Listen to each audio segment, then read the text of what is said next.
샬롬. 오늘도 주의 평안이 여러분 가운데 함께하기를 주의 이름으로 축원합니다. 오늘도 주님과 동행하는 삶, 주의 말씀과 함께하는 삶이 되시기를 주의 이름으로 간절히 축원합니다. 오늘 아침 하나님께서 우리에게 허락해 주신 말씀은 마태복음 19장 13절에서 22절 말씀입니다. 그때 사람들이 예수께 어린이들을 데리고 와서 손을 얹어서 기도하여 주시기를 바랐다. 그런데 제자들이 그들을 꾸짖었다. 그러나 예수께서 말씀하셨다. 어린이들이 내게 오는 것을 허락하고 막지 말아라. 하늘나라는 이런 어린이들의 것이다. 그리고 그들에게 손을 얹어주시고 거기에서 떠나셨다. 그런데 한 사람이 예수께 다가와서 물었다. 선생님, 내가 영원한 생명을 얻으려면 무슨 선한 일을 해야 합니까? 예수께서 그에게 말씀하셨다. 어찌하여 너는 나에게 선한 일을 묻느냐? 선한 분은 한 분이다. 내가 생명에 들어가기를 원하면 계명들을 지켜라. 그가 예수께 물었다. 어느 계명들을 지켜야 합니까? 예수께서 대답하셨다. 살인하지 말아라. 간음하지 말아라. 도둑질하지 말아라. 거짓 증언을 하지 말아라.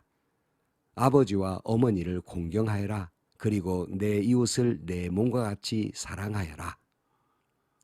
그 젊은이가 예수께 말하였다. 나는 이 모든 것을 다 지켰습니다. 아직도 무엇이 부족합니까? 예수께서 그에게 말씀하셨다. 내가 완전한 사람이 되려고 하면 가서 내 소유를 팔아서 가난한 사람에게 주어라. 그리하면 내가 하늘에서 보화를 차지하게 될 것이다. 그리고 와서 나를 따르라. 그러나 그 젊은이는 이 말씀을 듣고 근심을 하면서 떠나갔다. 그에게는 재산이 많았기 때문이다. 아멘. 사랑하는 성도 여러분, 오늘도 우리에게는 하루가 시작됐지만 여전히 마음 깊은 곳에 근심거리가 있고 걱정거리가 참 많이 있습니다. 그 모든 근심거리가 물러가고 주님이 주시는 여러분 안에 있는 참 평안이 충만하시기를 주의 이름으로 축원합니다.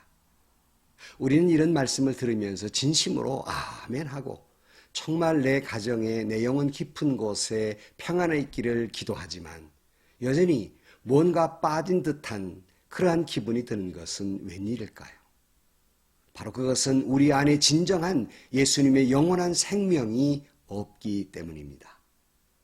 오늘 아침 이 말씀을 같이 생각하면서 여러분 안에 진정으로 예수님의 영원한 생명이 함께하고 참된 평안이 있기를 주의 이름으로 축원합니다.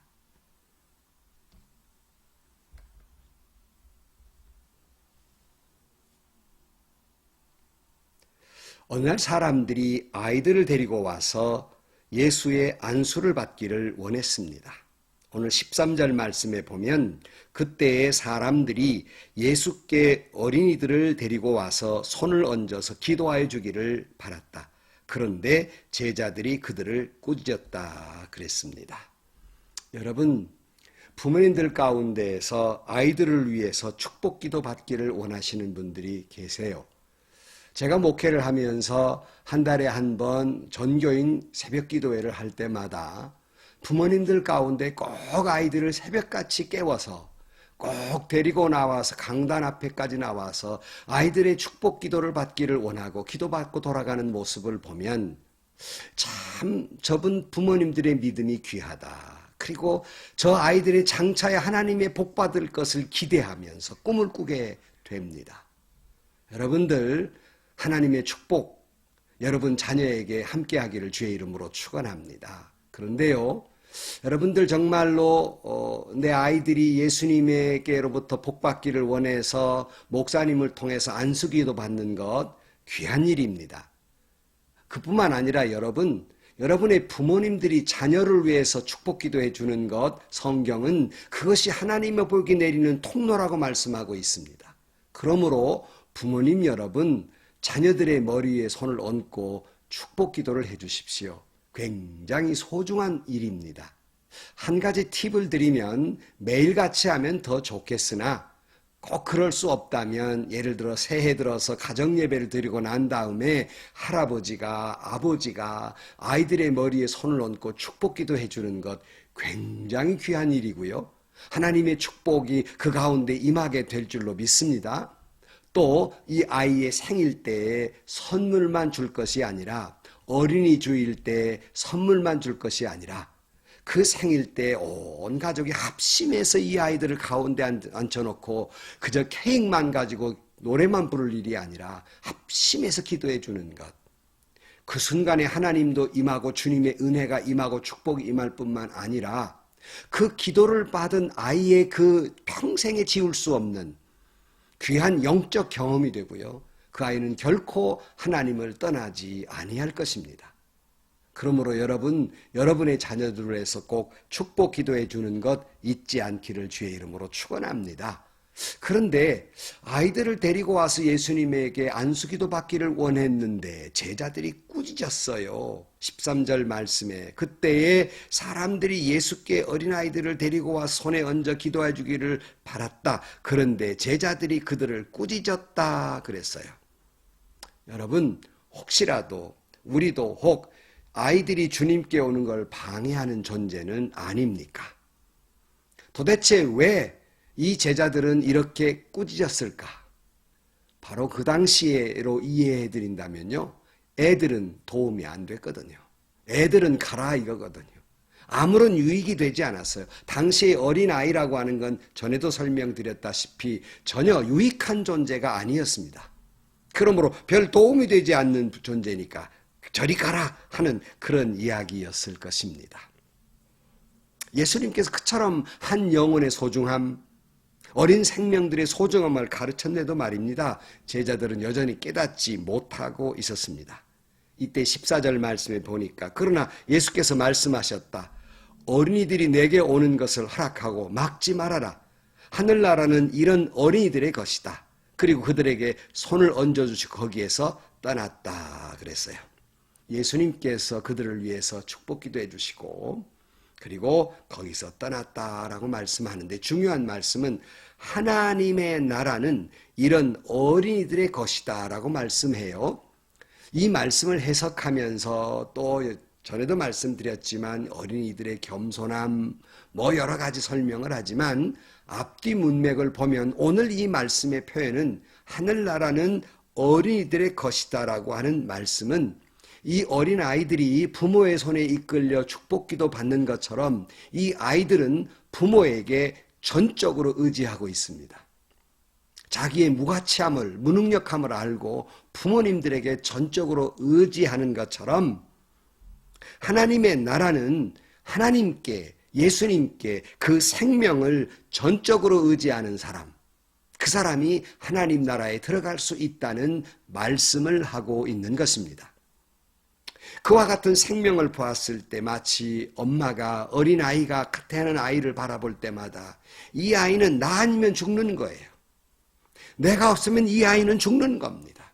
그럴 때 이 아이를 향한 어머니의 끓어오르는 사랑, 불쌍히 여김처럼 우리가 하나님 아니면 나는 죽습니다라고 주님 앞에 어린아이처럼 그렇게 생각하고 나아갈 때 주님 깊은 곳에 끓어오르는 긍휼, 그것으로 우리를 더욱 사랑하시며 우리를 하나님의 나라로 인도해 주실 줄로 믿습니다. 그런 의미에서 어린아이와 같아야 한다고 말씀하고 있습니다. 특별히 오늘 본문의 말씀 앞에 나오는 말씀을 그렇게 해석하는 이유는 다음에 나오는 젊은이의 이야기 때문입니다. 바로 그 다음에 16절에 그런데 한 사람이 예수께 다가와서 물었다. 선생님, 내가 영원한 생명을 얻으려면 무슨 선한 일을 해야 합니까? 그랬어요. 이 젊은이의 이야기는 마가복음에도 누가복음에도 나오는 말씀입니다. 모든 것을 종합해 볼 때에 이 사람은 젊은이였다라고 표현하고 있고요. 그는 부자였습니다. 게다가 그는 관원이었다고 이야기하고 있습니다. 이것은 권력이 있었다는 말입니다. 그러니까 이 예수님께 찾아온 이 사람에게는 젊음도 있었지요. 돈도 있었지요. 권력도 있었습니다. 그야말로 없는 사람의 입장에서는 요즘 젊은이들 표현으로 재수 없는 사람이에요. 너무나도 완벽해요. 다 가지고 있어요. 그러나 이 사람에게 한 가지 부족한 것이 있었습니다. 그것은 영생에 대한 확신, 다른 말로 말하면 믿음이었습니다. 내가 과연 영생할 수 있을까? 내가 과연 영원한 생명을 얻을 수 있을까라고 하는 불확실함 때문에 그런 불안했습니다. 이 젊은이에게 필요한 건 바로 믿음이었어요. 때로는 제 목양실에 기도받으러 오시는 분들이 계세요. 그래서 기도를 해드리는데요. 예수 믿은 지 건강이 나빠서 교회에 나오시고 예수 믿은 지 얼마 안 되셨는데 제게 기도받으러 오셨어요. 그래서 간절히 그분의 그 건강의 회복을 위해 기도해 드렸더니 가시기 전에 제게 봉투 하나를 내미는 거예요. 이게 성도님 뭡니까? 그랬더니 목사님, 어떤 분이 그러는데 목사님께 기도받으러 가려면 반드시 봉투를 준비해야 한다고 해서 가져왔습니다로 가져오는 거예요. 제가 깜짝 놀라서 성도님, 이제 예수 믿은 지 얼마 안 되시니까 제가 더 말씀을 드리는데 지금 성도님에게 필요한 것은 제게 가져오는 복채 가져오듯이 가져오는 이 헌금이 아니라 정말 필요한 것은 믿음입니다. 복채 내듯이 이거 내고 가면 이 기도가 응답되리라고 믿으십니까? 필요하면 감사한금 하시고 정말 필요한 것은 믿음입니다. 라고 간곡히 말씀을 드렸어요. 기존 신자라면 제가 화를 냈겠지만은 이제 예수 믿지 얼마 안 되고 모르시는 분이기 때문에 성도님에게 지금 이 건강 회복을 위해서 정말 필요한 것은 믿음입니다. 그렇게 말씀을 드렸습니다.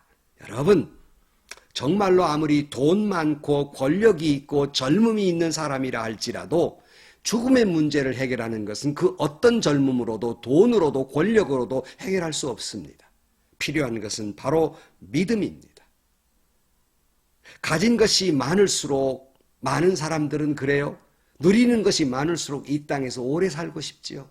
그러니까 이 젊은이는 더 고민이에요. 젊어서 가진 것도 많고 누리는 것도 있는데 빨리 죽으면 어떡하나.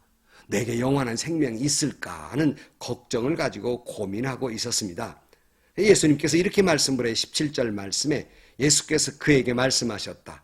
어찌하여 너는 나에게 선한 일을 묻느냐? 선한 분은 한 분이다. 내가 생명에 들어가기를 원하면 계명들을 지켜라 그랬어요.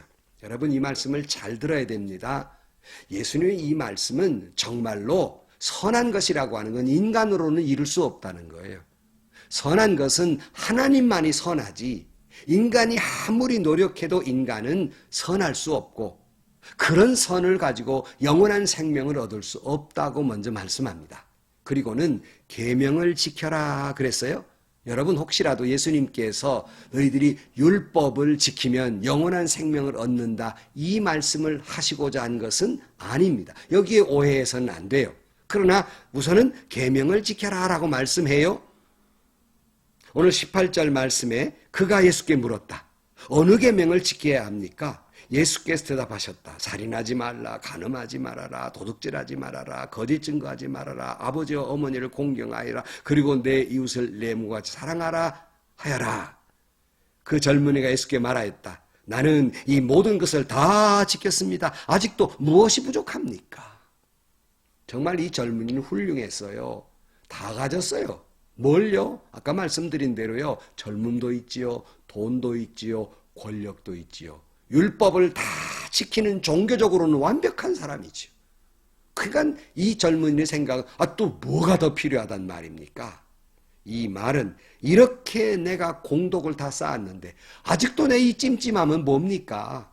아직도 내게 영생에 대한 확신이 없는 건 왜입니까? 라고 말씀을 묻고 있고 주님은 여기서 너희들이 말하는 이 계명을 다 지킬 수도 없을 뿐만 아니라 다 지킨들 영원한 생명을 얻을 수 있겠느냐?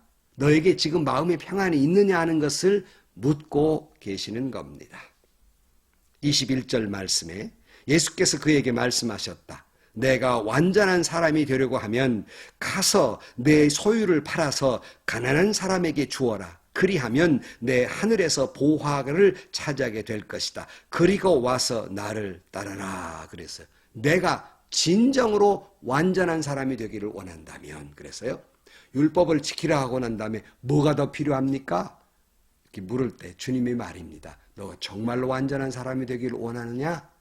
네가 가진 것 다 내려놓고 나를 따르라.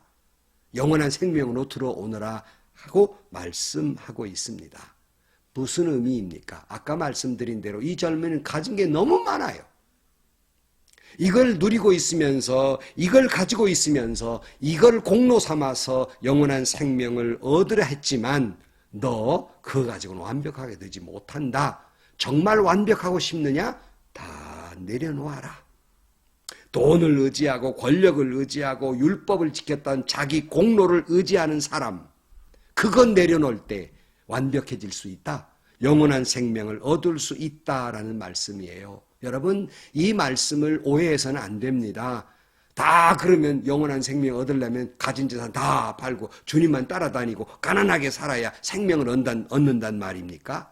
그런 말이 아닙니다. 그럴 수도 없습니다. 오늘 본문 22절, 그러나 그 젊은이 이 말씀을 듣고 근심을 하면서 떠나갔다. 그에게는 재산이 많았기 때문이다. 결국 이 젊은이가 영원한 생명에 대한 이해도 부족했고 결국 영원한 생명을 얻지 못했던 까닭은 가진 것이 너무 많았어요. 들고 있는 게 너무 많았어요. 이걸 못 내려놓으니까 완벽할 수가 없어요. 도리어 근심을 해결하러 왔다가 더 큰 근심 덩어리만 가지고 돌아가게 되었다라는 말이에요.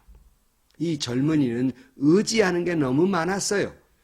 젊음도 의지했고 돈도 의지했고 권력도 의지했고 율법을 지켰다고 하는 자기 공로만을 의지했어요. 여러분, 그래서는 영원한 생명을 얻을 수 없습니다.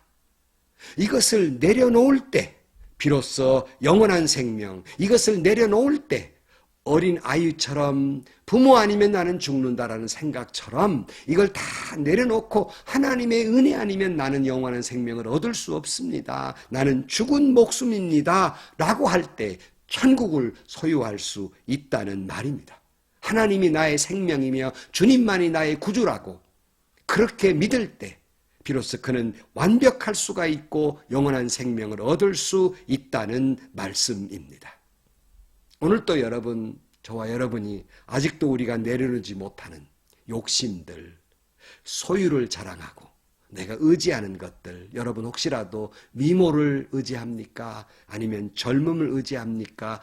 가지고 있는 부요를, 가지고 있는 지식을, 가지고 있는 명예를, 가지고 있는 권력을, 가지고 있는 교회 직분을, 가지고 있는 종교적 자랑을 의지합니까? 그걸로는 영원한 생명을 누릴 수 없습니다.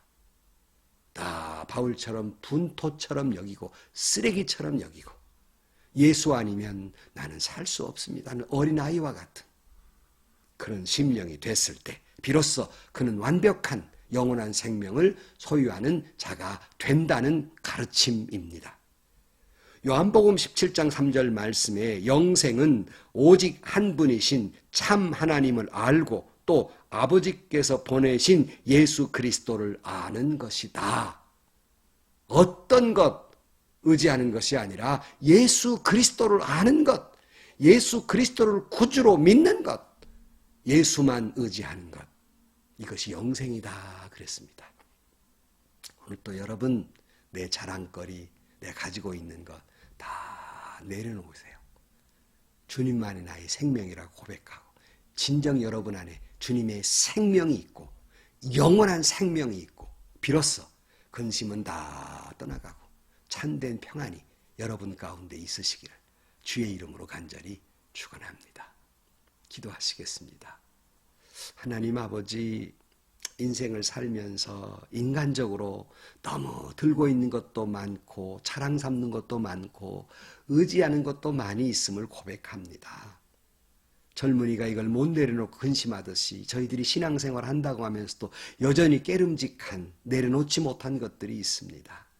다 내려놓게 하시고 예수만이 나의 생명, 예수만이 나의 구주임을 고백하고 비로소 영원한 생명이 우리 안에 있고 진정한 평안이 있게 하여 주옵소서. 예수님의 이름으로 기도하옵나이다. 아멘. 사랑하는 성도 여러분, 젊음도 소중하고요. 물질도 소중하고요. 권력도 귀한 것이고요. 믿음의 삶, 율법을 잘 지키는 것도 귀합니다. 그러나 그것으로 영원한 생명을 얻을 수는 없습니다. 이 자랑, 이 소유, 이 욕심 다 내려놓읍시다. 주님만이 나의 생명임을 고백하고 진정한 영원한 생명이 여러분 가운데 충만하시기를 주의 이름으로 축복합니다. 그리하여 오늘도 주님의 평안이 여러분 가운데 있기를 주의 이름으로